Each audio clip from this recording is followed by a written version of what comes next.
in the Mahayana, or great vehicle system, a thought that one would contemplate again and again and again is that all sentient beings, according to the Buddha, have been at one time or another our kind mothers.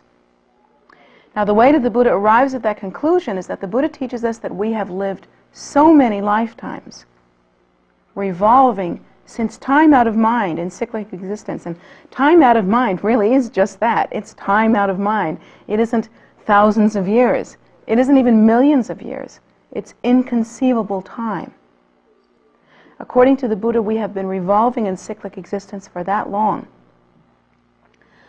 That's actually very hard for us to understand. We really, the mind tends to gravitate toward the idea of finite time. It tends to try to assimilate, try to hold on to a certain amount of time. But the Buddha teaches us that if we really want to understand the teaching, we have to really understand that we have been revolving in cyclic existence since time out of mind, inconceivable time. Beginningless time is the expression that's used. In this present time, reincarnation or rebirth is not an uncommon idea. Lots of people are talking about reincarnation. In the New Age kind of spiritual ideas that have popped up round and around, it's very popular even to think about regressing oneself through hypnosis into previous incarnations and remembering all of our past lives, which would be impossible according to the Buddha. We don't have enough time in this lifetime to remember all of our past lives. And there are far too many. The idea that we've lived sometimes, everybody likes to think that they've lived in maybe, Atlantis. That's been popular for a long time. Or we've lived in Egypt, or all of those wonderfully romantic places, all of every time that we've lived in a place like that, we've been something really wonderful, like perhaps Pharaoh or Queen. There were far more pharaohs than there were people in Egypt. That's certain. We all know that from how many times we've been Pharaoh. And so that history was incorrect there. And of course, I've met many people who tell me, oh yeah, I really like this place because you have lots of crystals here. And in Atlantis, I was the keeper of the crystals. I don't know how many times I've heard that. Didn't people in Atlantis do anything besides keep crystals? How many crystals did they have to keep? Did everyone keep one little crystal? Or maybe they sort of like lived together in a big place and kept the crystals together. I really can't figure it out, but everyone I've met that tells me that they were in Atlantis, and I have no idea whether they were or not, they were all keepers of the crystals. I think that's great. Don't you think maybe thousands of years from now, one of you might have a bright idea and say, oh yeah, I was the Buddhist keeper of the crystals.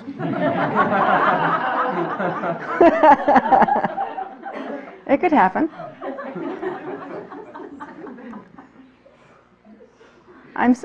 I know that Ani Palchin, she does a lot of dusting of the crystals, and I know someday someone's going to say to her, you were the keeper of the crystals in Poolsville.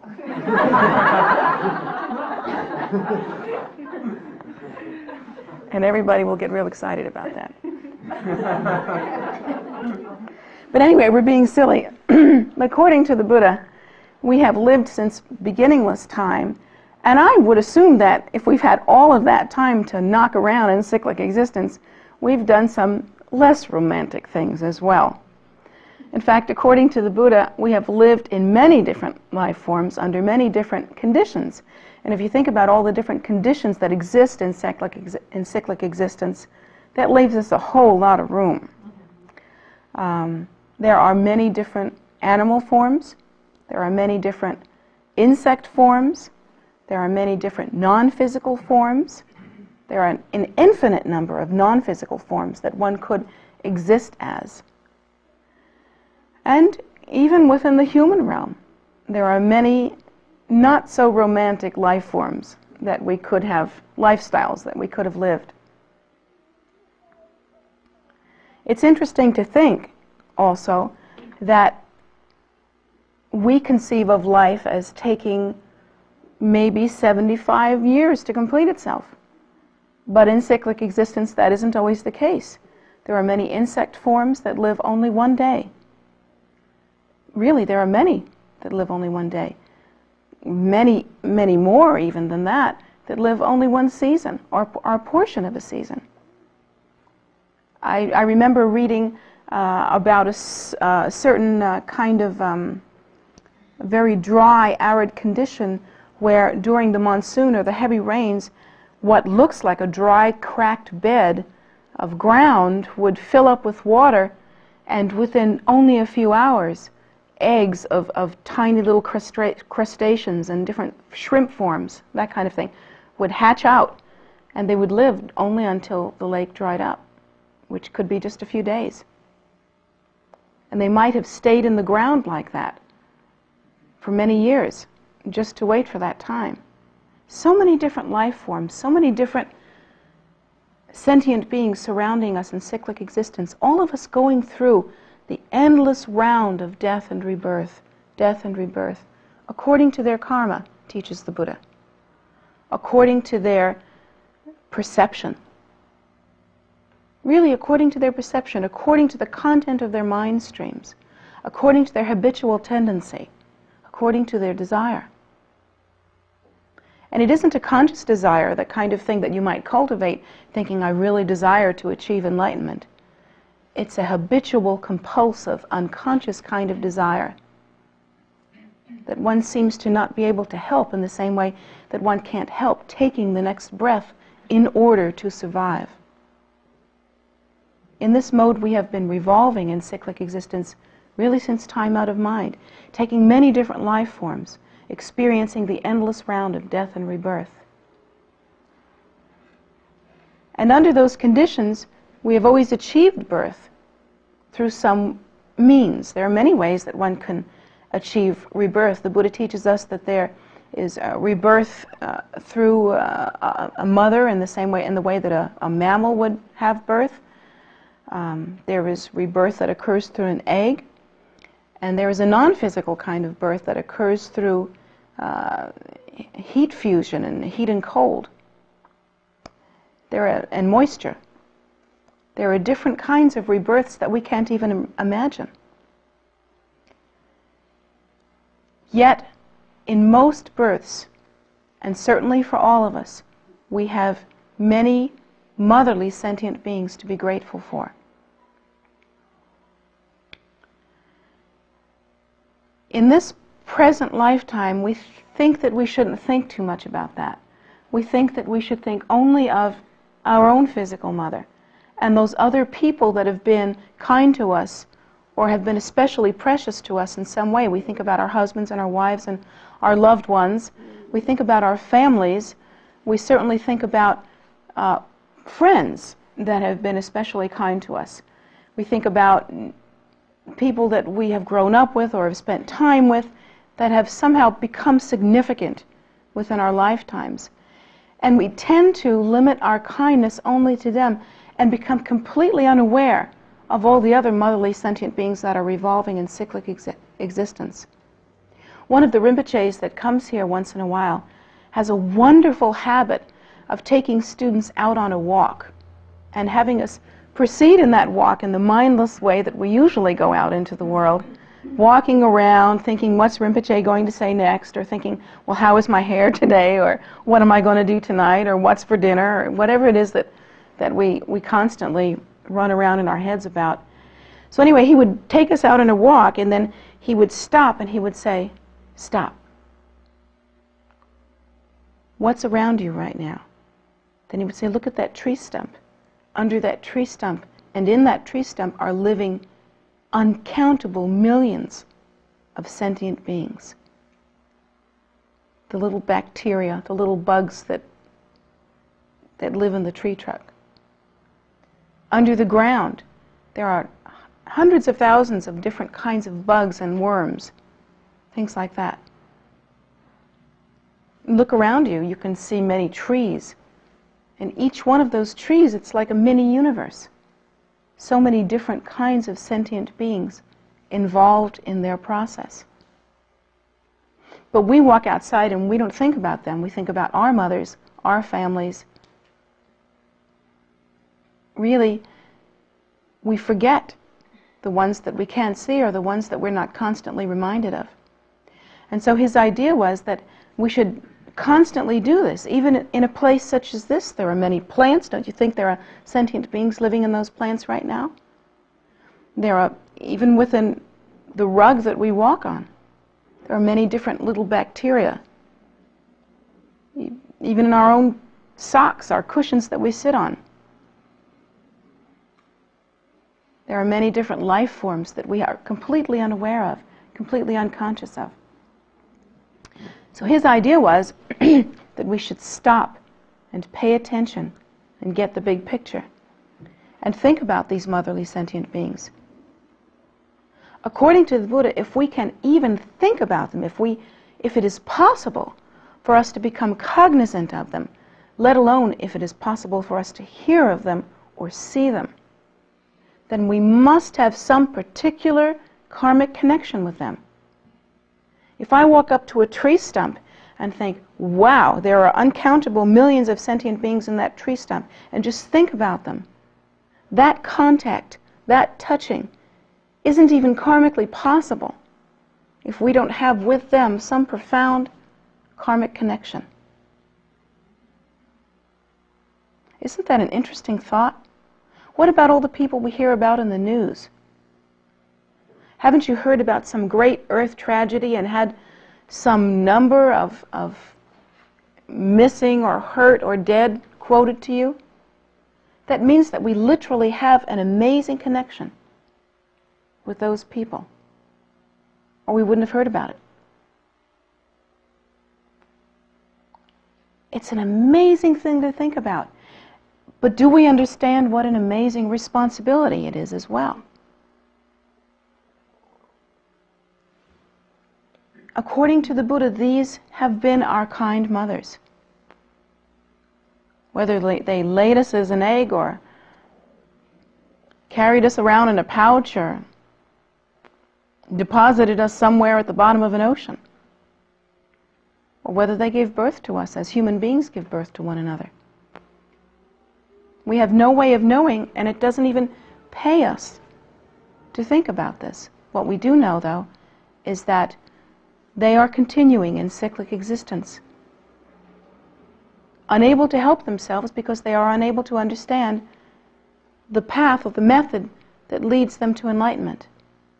They are even unable, many of them, to conceive of the idea of enlightenment. They are revolving in cyclic existence, so that means that they continue creating cause and effect relationships that at this moment are leading them to suffering and some to happiness as well. In that most of what they do is unconscious, and therefore it's going to be a mixed bag of tricks. They will do some kind and benevolent things that will lead them to happiness and prosperity. And they are also doing some habitual negative things that will lead them to more suffering, because cause always begets effect and continues that cycle in a very exacting way. The great wheel of life simply continues and constantly recreates itself through the exacting nature of cause and effect relationship. Everything that occurs, everything that is even thought of at this present time within our own minds and within the minds of all sentient beings becomes then the seed for future result, becomes a cause. And everything that occurs and everything that we think is also the result of some previous cause. We can't even think an angry thought unless we had somehow created the causes for that previously. Neither can we think a loving thought unless we have created the causes for that.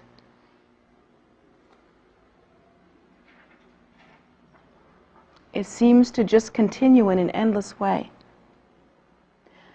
But somehow, according to the Buddha, and here's the phrase that's used, somehow, like sifting through garbage looking for a precious gem, the cause and effect relationships that we have developed in our very long past have led us to this time when we are able to conceive of the idea of a spiritual life, have led us to this time when we are able to conceive of the idea of liberation, of enlightenment. We are able to conceive of the idea of living a life of renunciation or life of kindness, kindness in order to benefit others. Like sifting through garbage, we have found this precious jewel.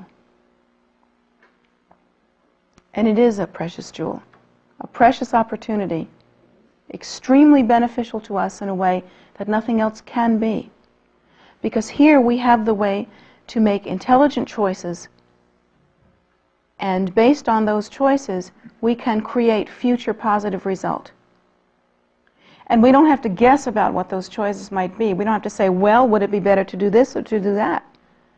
We have at our disposal a method or a technology, a path that is given to us by those enlightened ones that have themselves achieved realization. So we're in an extraordinarily fortunate place, a place that is more fortunate than anything else can possibly be, worth more than diamonds or gold, and worth certainly more than millions and millions of dollars. Because you can't buy this. There's only one way to get here, and that's through creating the causes. Now we have an opportunity, like people set adrift on an ocean in a boat. We do have a boat, and the boat has power. And we do fit in the boat, and the boat doesn't have any holes. But we have a choice now. Do we want to just go around in circles? Do we want to lay back and let the boat go wherever it goes? Do we want to just set ourselves adrift and dream mindlessly in this time? Or do we want to make use of this precious human rebirth? According to the Buddha, the endless realm of cyclic existence, the endless revolution, is like an ocean. So vast, so deep, so seemingly endless. But with a boat, it is possible to cross the ocean and to get to the other shore. We have that option, and we have that opportunity. Having that opportunity, we have a responsibility to put on the captain's hat, look at where we are, plot our course, hone our minds into a kind of discipline that will intelligently assess where we are and how we can apply method to get to the shore, and then sail or move forward accordingly. We have to do this with intelligence.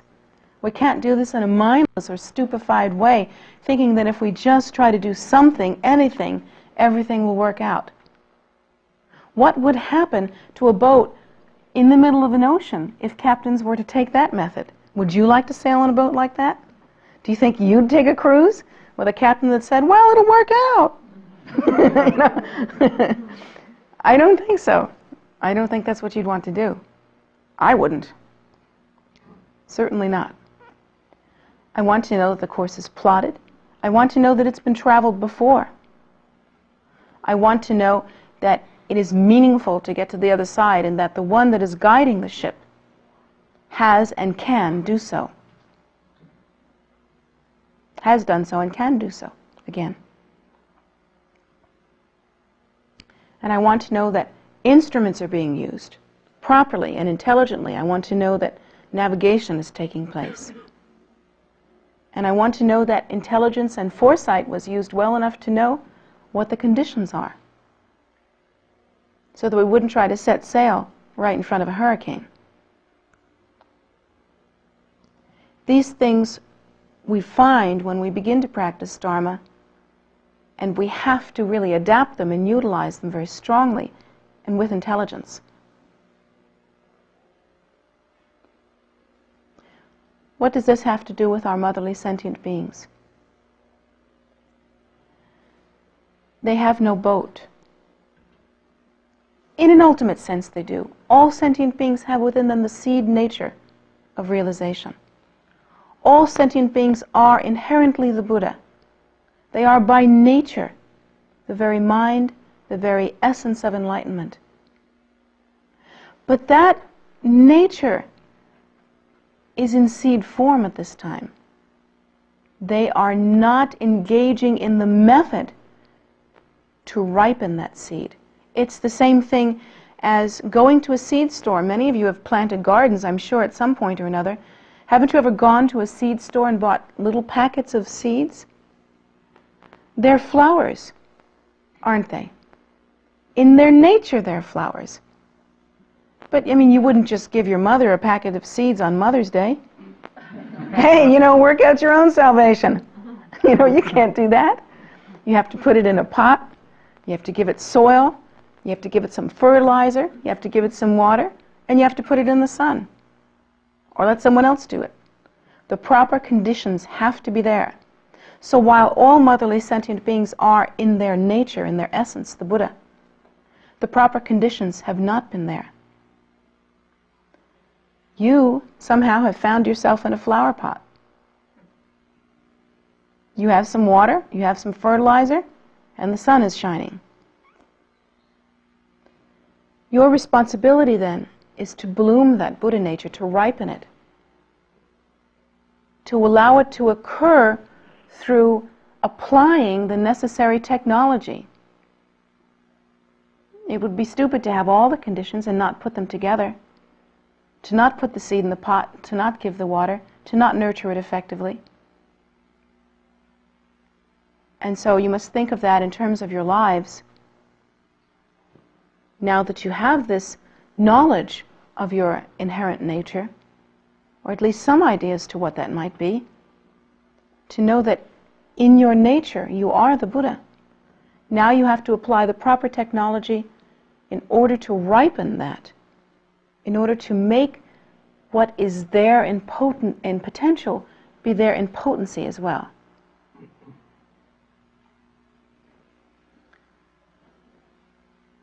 And for the motherly sentient beings, for their sake, this is a responsibility that we should take very dearly. Having the path, we can dedicate our practice to their well-being. And in doing so, due to the great virtue and great profundity of the practice, there is some help for them. Offering the merit of our prayer to them, they are accomplishing meritorious activity as well. Practicing for their sake, there is benefit for them.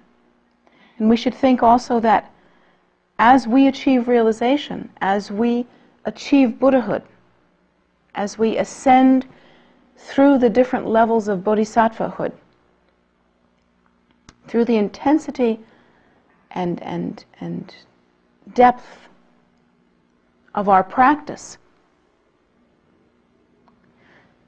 we in turn can be of benefit to others.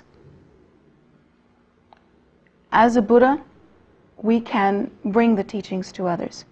As a bodhisattva, we can appear after this lifetime again and again in cyclic existence, but from a highly realized or enlightened perspective, and bring to other sentient beings the method or the path. And assure that by our efforts, all motherly sentient beings will be liberated.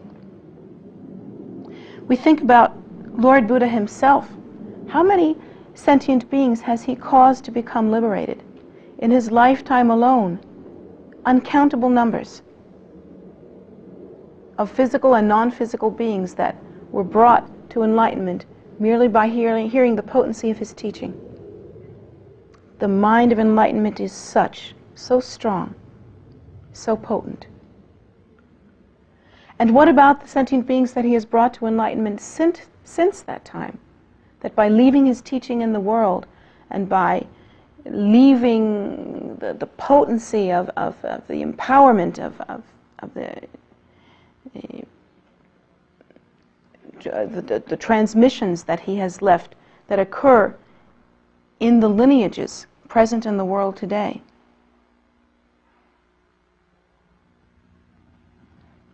How many sentient beings have been brought to liberation by that means? Think about Lord Buddha Amitabha.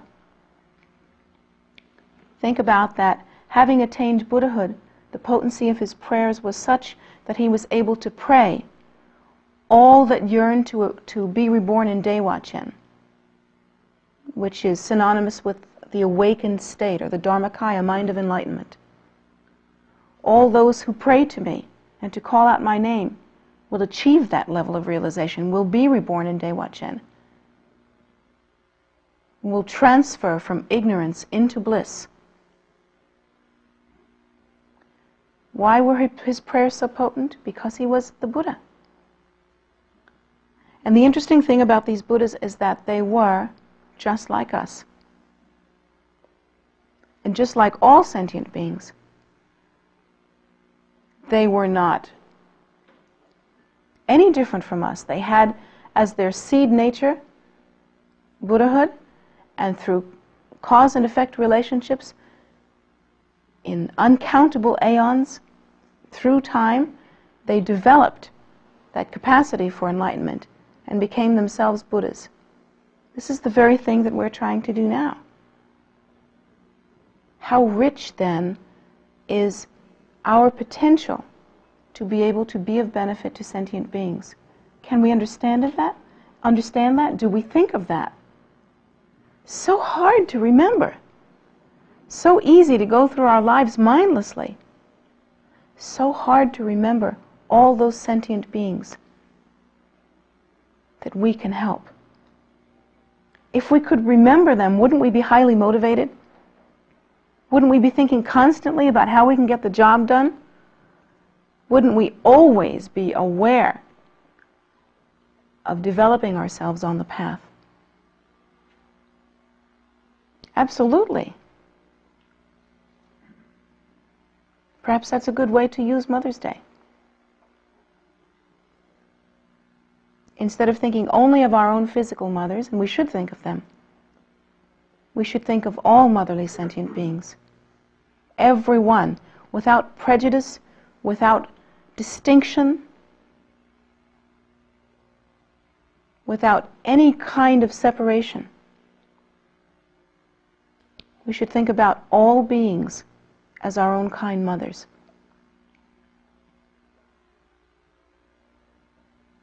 There is a basic Mahayana practice that anyone involved in Mahayana Buddhism or Vajrayana Buddhism does. And it's a very fundamental practice, and it's one that you can begin to practice now, even as a beginning practitioner.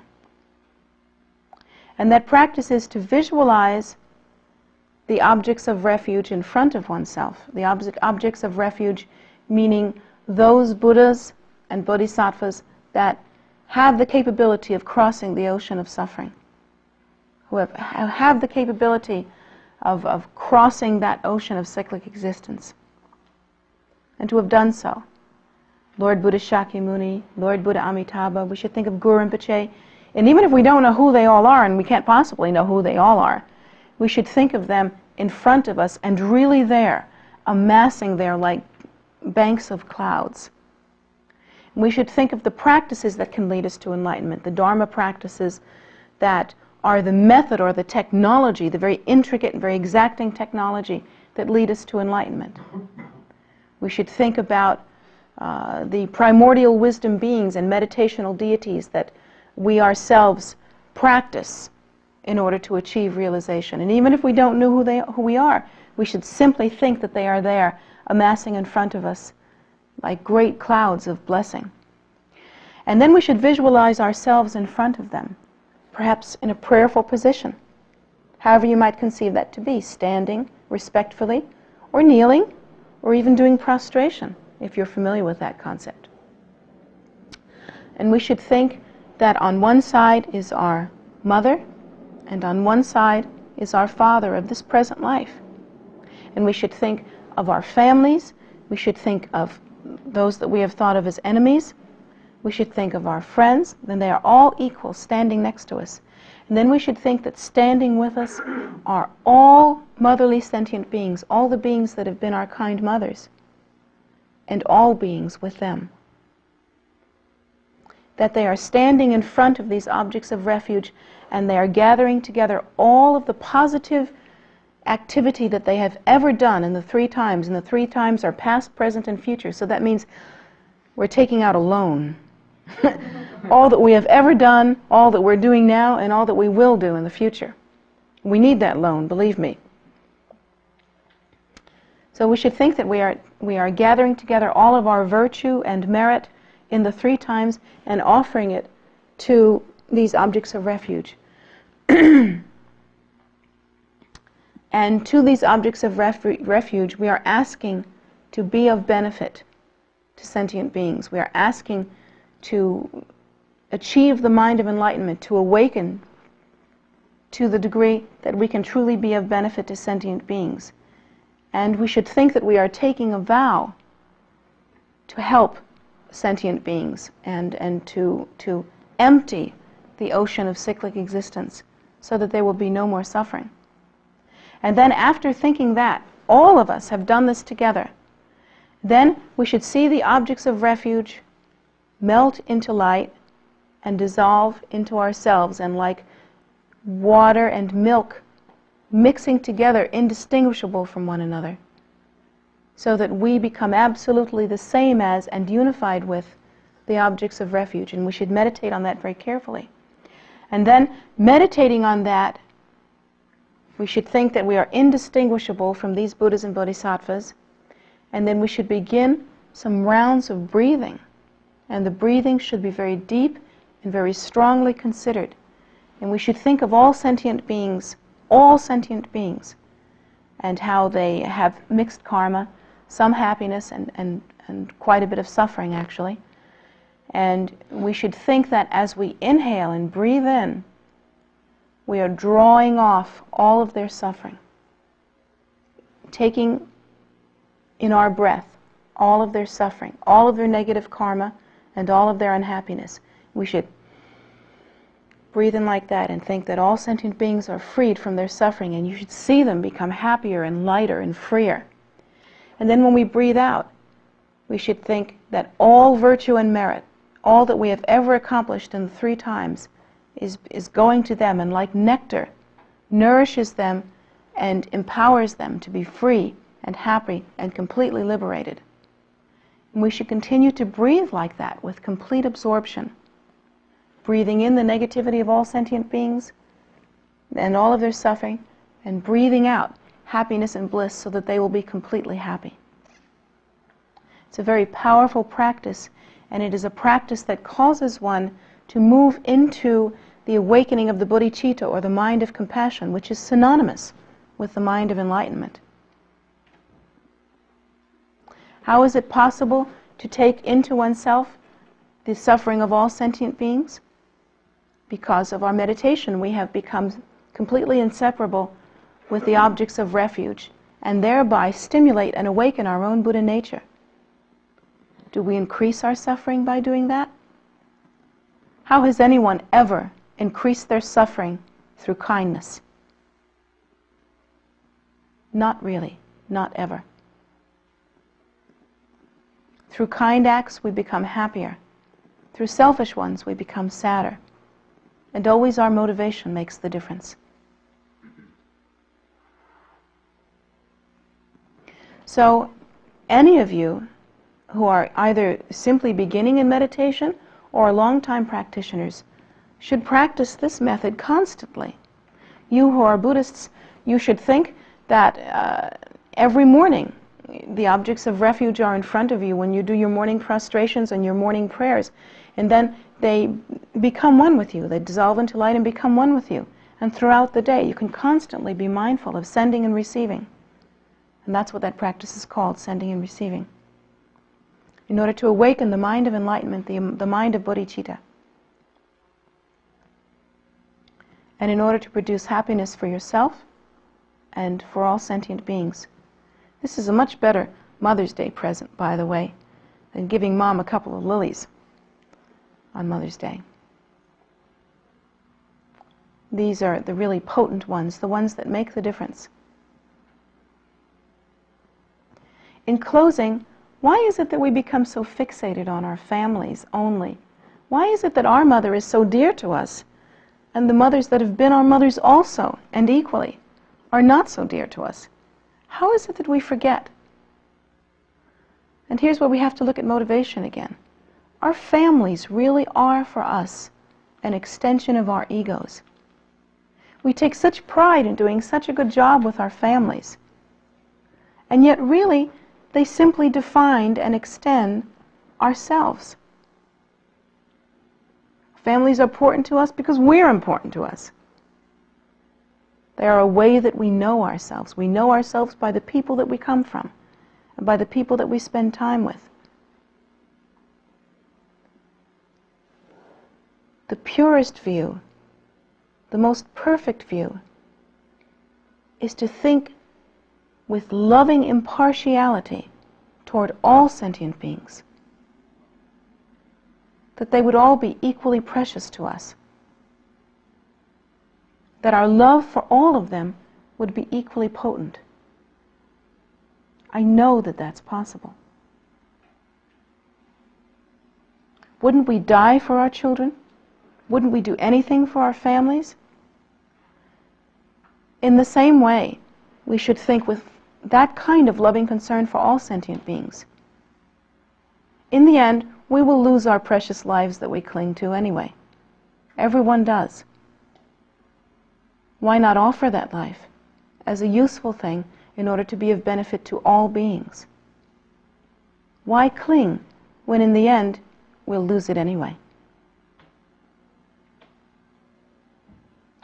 Our families are precious, yes, but so are all of our families, all sentient beings equally. To think that you are not my mother or my father, my brother or my sister because you don't look like me is a ridiculous egocentric idea. In our nature, we look alike exactly. In our essence, we are indistinguishable exactly.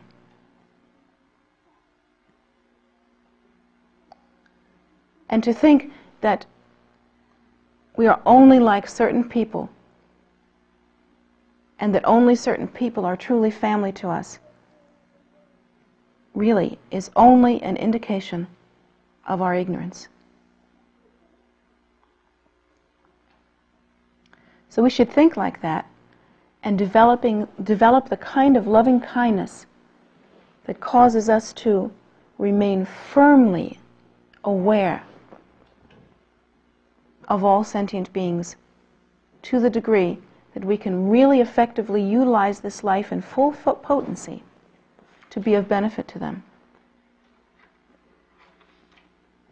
And we should try to develop a sense of loving compassion and equanimity. The equalness of all life should be our most treasured thought. So I hope that perhaps we will go away from this class thinking in that way and hold that thought at least throughout Mother's Day. These thoughts are hard to hold on to, I know, but try. You can do it. It could happen. And see if you can hold throughout Mother's Day, and then maybe try for tomorrow, and take it one day at a time, and pretty soon you might really use this life effectively. I hope that you do.